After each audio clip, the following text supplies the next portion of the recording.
વડોદરા મહાનગરપાલિકાના નિવૃત્ત કર્મચારીઓનો મોરચો પહોંચ્યો પાલિકા કચેરીએ ચેરમેનને મેડિકલ બાબતને લઈને કરી ઉગ્ર રજૂઆત।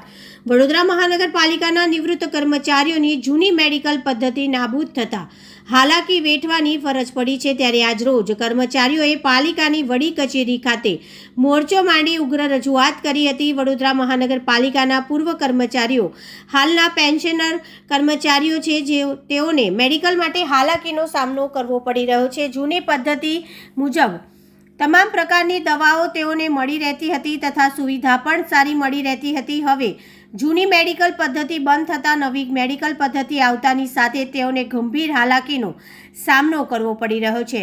પોતાના ડૉક્ટરે પ્રિસ્ક્રાઇબ કરેલી દવાઓ નહીં પણ જેનરિક દવાઓ આપીને તેઓને કામ ચલાવવાનું કહેવામાં આવી રહ્યું છે।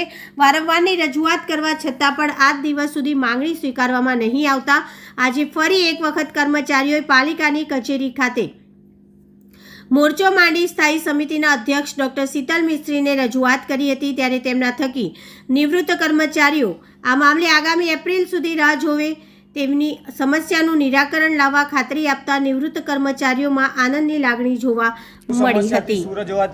શું જવાબ મળ્યો? હા, હવે જે અમારી જૂની જે સિસ્ટમ ચાલુ હતી મેડિકલની, એ મેડિકલની ચાલુ રાખવા માટે 1971થી ચાલુ હતી, 55 વર્ષથી એને અમે એ ચાલુ રાખવા માટેની એ કર્યું હતું, પણ એ રજૂઆત કરી હતી અને એના માટે અમે આવેદનપત્ર આપ્યા હતા, પણ આજ દિવસ સુધી એનો કોઈ નિકાલ નહોતો આવ્યો અને નવી જે સિસ્ટમ ચાલુ કરી હતી એ અમને લોકોને ફાવતી નહોતી અને બહુ જ એનું બેડ ઇફેક્ટ અમારા એના પર થતી હતી શરીર ઉપર, એટલે અમે લોકો એ વસ્તુને સ્વીકારીને અમે એમને મળવા આજે આવ્યા। અમે તો સ્થાયી સમિતિના ચેરમેનશ્રી મળ્યા હમણાં, તો એમને અમને એવી બાહેધરી આપી છે કે હમણાં 2 મહિના સુધી તમે કોઈ પણ પ્રકારની વાત કરશો નહીં, તમારી જૂની સિસ્ટમ છે એને દાખલ કરી એપ્રિલથી લગભગ ચાલુ કરવાનું બોલે હું એ કરીશ। બધાનો સાથ અને સહકાર મારા સ્થાયી સમિતિના જે સભ્યો છે એમનો અને 5 અને એમની ઉપર જે કંઈ એમની જે કમિટી છે એની સાથે ચર્ચા કરીને હું તમારી 2 મહિનામાં આનું સોલ્વ, પણ કમિશનર તરફથી એક દરખાસ્ત બોલે આ બાજુ થાય એવી રીતનાનું એ કરજો। તો મેં તો સાહેબ તમે જ આ બાજુ ધ્યાન રાખજો,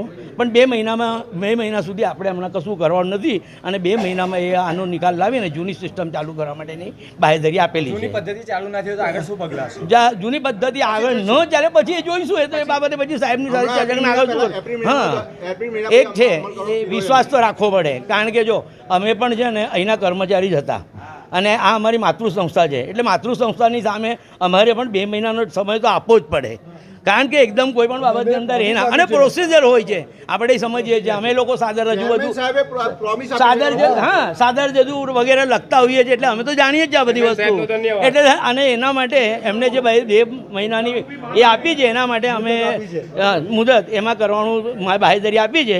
એટલે ચેરમેનશ્રીનો અમે સ્થાયી સમિતિના ચેરમેન શ્રી શીતલભાઈ મિસ્ત્રી સાહેબનો અમે બધા પેન્શનર કર્મચારીઓ પેન્શન કર્મચારીઓ તેમજ ચાલુ કર્મચારીઓ બધા જ તરફ અને બધા જ અમે બધાનો આભાર માનીએ છીએ અને મીડિયાએ અમારી આ જે વાતને વાચા આપી છે અને આગળ એ કરશો એના માટે તમારા બધાનો પણ આભાર।